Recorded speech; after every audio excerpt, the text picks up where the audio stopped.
জয়গুরু বন্ধুরা, শীতের বাগান দেখতে দেখতে আমরা কিন্তু একদম শেষ লগ্নে চলে এসেছি।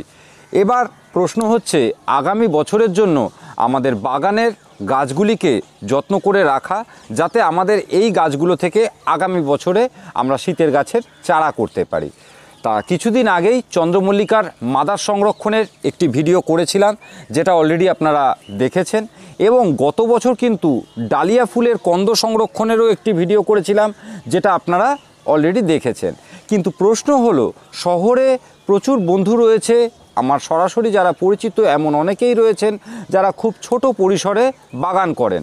তা এই অল্প জায়গার মধ্যে কিন্তু চন্দ্রমল্লিকার মাদার গাছ রাখা অথবা যে ডালিয়ার কন্দ রাখার সমস্যা হতে পারে, যাদের জায়গা খুবই ছোট রয়েছে।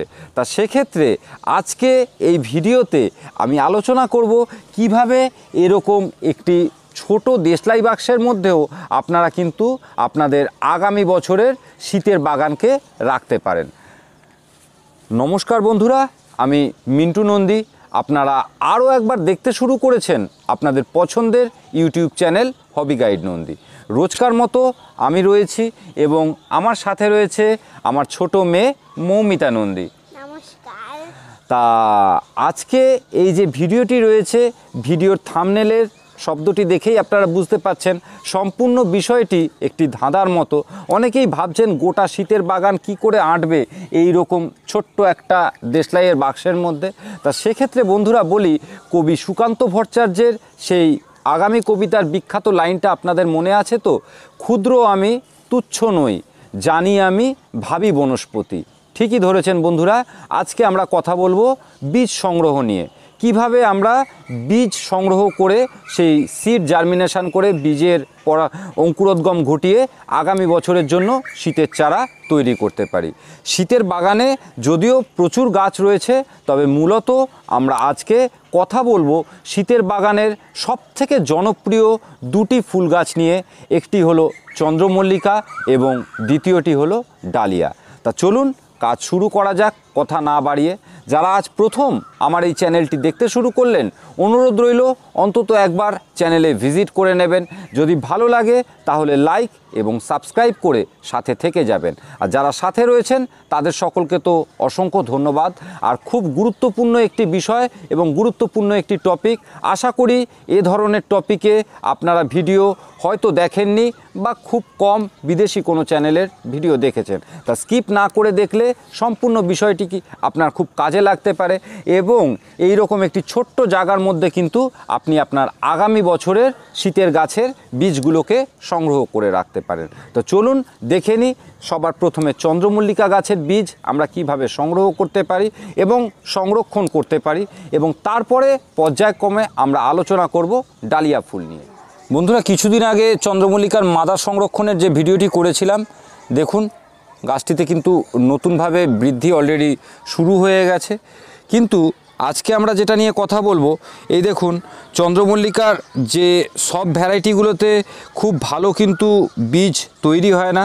আমি আজকে আপনাদেরকে এই ফুলটি তো আমি কাঁচা অবস্থায় আপনাদেরকে দেখিয়েছি, এবং দেখুন গাছে কিন্তু ফুলগুলোকে একদম পুরোপুরি শুকনো করা হয়েছে। এই বীজগুলোকে আমি আজকে আপনাদেরকে বের করে দেখাবো।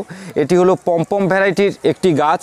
এই গাছটির মধ্যে কিছু ফুল আমি একদম পুরোপুরি শুকনো করেছি, এবং এই ফুলগুলোর থেকেই কিন্তু আমি আজকে আপনাদেরকে বীজ বের করে দেখাবো। বেশ কিছু ফুল রয়েছে যেগুলো আমি বীজ সংগ্রহ করার জন্য রেখে দিয়েছি, কারণ চন্দ্রমল্লিকাতে কিন্তু আপনি যে প্রত্যেক কটি ফুল থেকেই প্রচুর বীজ পাবেন এমনটা নয়, যার জন্য কিন্তু আপনাকে অনেকগুলো ফুল আপনাকে একসঙ্গে নিতে হবে। তার থেকে কিন্তু আপনি কিছুটা বীজ সংগ্রহ করতে পারবেন। তা চলুন, আমার এখানে যে কটা গাছে ফুল আমি রেখে দিয়েছি বীজ নেওয়ার জন্য, সব কটা সংগ্রহ করে নিই, তারপর আপনাদেরকে দেখাচ্ছি এর বীজটা কিভাবে আমরা নেব এবং কিভাবে সংরক্ষণ করব। বন্ধুরা দেখুন, চন্দ্রমল্লিকা ফুলগুলো কিন্তু একদমই পুরোপুরি শুকিয়ে গেছে। এটা দেখুন, এটাতে কিন্তু সে অর্থে বীজ কিছু দেখা যাচ্ছে না। এবার চলুন এই ফুলটি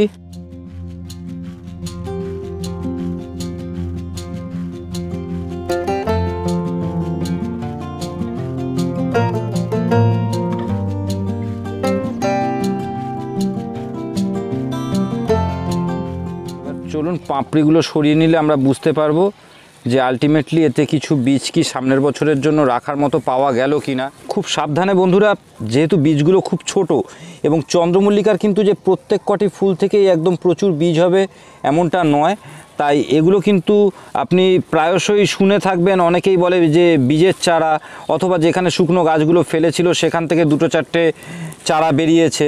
তা সেই চারাগুলো কিন্তু হচ্ছে চন্দ্রমল্লিকার যে এই শুকনো ফুলের যে বীজ থাকে সেই বীজ থেকে। তা দেখুন এখানে এই যে এতগুলো ফুল আমরা ছাড়ালাম, এই ফুলের থেকে আমরা সামান্য কিছু বীজই কিন্তু এখানে পেয়েছি। এই দেখুন, আর একটু ফোকাস করলে বোঝা যাবে ক্যামেরাটা।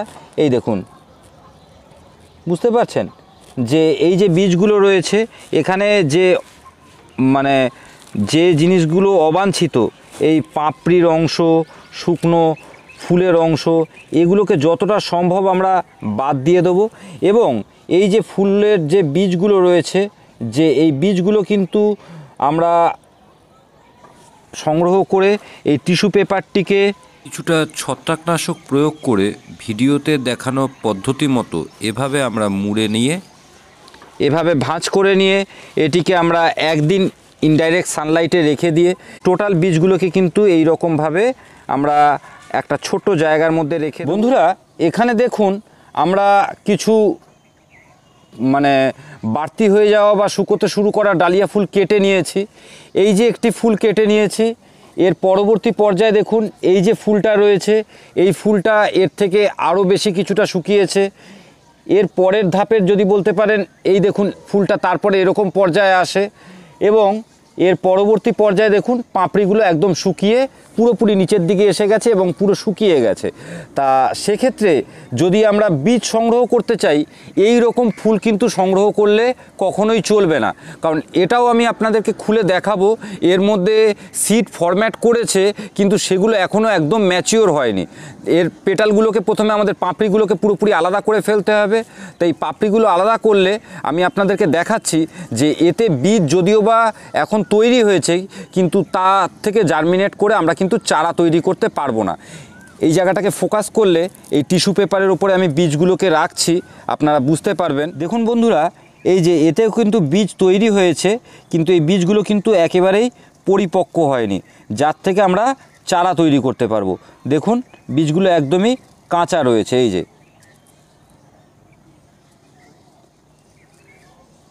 তা সুতরাং এই রকম একদম যেগুলোর থেকে আপনারা বীজ সংগ্রহ করতে চান, একদম যে ফুলগুলোতে এখনও ময়েশ্চার ব্যাপারটা রয়েছে, সে ফুলটা সংগ্রহ করলে হবে না।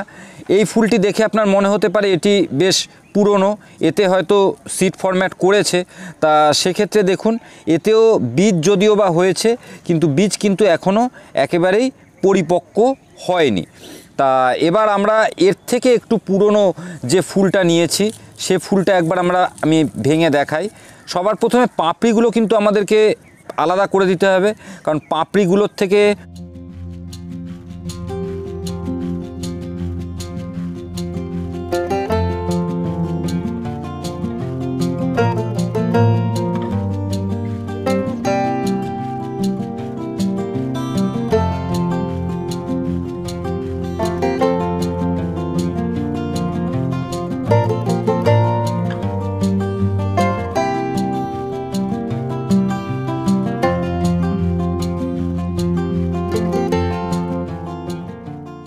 বীজ প্রচুরই রয়েছে, যেগুলো হয়তো শুকিয়ে আগামী বছরের জন্য আমরা রেখে ট্রায়াল দেখতে পারি, কিন্তু বীজগুলো এখনও এতে পুরোপুরি কিন্তু ম্যাচিওর হয়নি।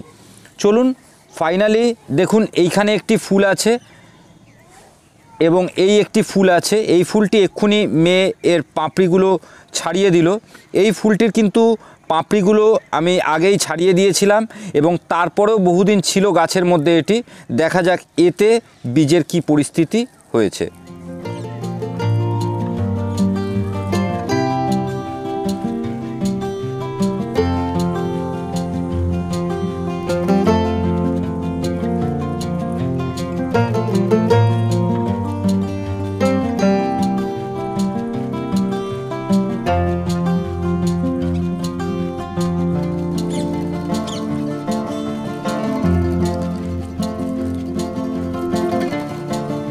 দেখুন বন্ধুরা, এই যে এখানে ফুলের যে ভেতরের অংশগুলোকে আমরা আলাদা আলাদা করে নিয়েছি, আলাদা আলাদা করে নেওয়ার পর এখানে আমরা কিন্তু প্রচুরই বীজ পেয়েছি, কিন্তু সবকটি বীজ কিন্তু একদম পরিপক্ক নয়। যে বীজগুলো দেখুন এই যে এরকম রয়েছে, এই বীজগুলো এখনও কিন্তু পুরোপুরি পরিণত হয়নি। এবং আমরা এখানে আগামী বছর রাখার জন্য যে বীজগুলোকে সিলেক্ট করেছি, সেই বীজগুলো কিন্তু দেখুন এগুলো পুরোপুরি পরিণত বীজ, এবং এগুলোর থেকে কিন্তু আগামী বছর আমরা নতুন ডালিয়ার চারা তৈরি করতে পারবো। এই বীজগুলোকে এই টিস্যু পেপারে করে রেখে, টিস্যু পেপারটাকে এভাবে ভাঁজ করে দিয়ে আমরা ইনডাইরেক্ট সানলাইটে একদিন রেখে দিয়ে বা দুদিন রেখে দিয়ে তারপর এগুলোকে আমরা এরকম দেশলাই বাক্সের মধ্যে টিস্যু পেপার দিয়ে ভাঁজ করে রেখে দেবো, এবং আগামী বছর আমরা এর থেকে আবার নতুন ডালিয়ার চারা করতে পারবো। এখানে দেখুন এই যে আমি আগে আপনাদেরকে ডালিয়ার বীজগুলো সংগ্রহ করে দেখিয়েছি, সেটিকেও কিন্তু অলরেডি আমরা কিছুটা সানলাইট খাইয়ে নিয়েছি। এখানে দেখুন এই বীজগুলোকে রাখলাম, এবং এরপরে আমরা চন্দ্রমল্লিকার বীজগুলোকে নিলাম এবং এইভাবে টিস্যু পেপারের মধ্যে জড়িয়ে আমরা কিন্তু দেখুন একটা দেশলাই বাক্সের মধ্যে এটাকে কিন্তু আমরা আরামসেই রেখে দিতে পারি। এবং আগামী বছর ঠিক সিজন শুরুর আগে যখন চারা করার সময়, তখন আমরা কিন্তু এর থেকে বের করে একটা দেখুন দেশলাই বাক্সের মধ্যে কিন্তু অলরেডি আমরা রেখে দিলাম আগামী বছরের জন্য শীতের চারা।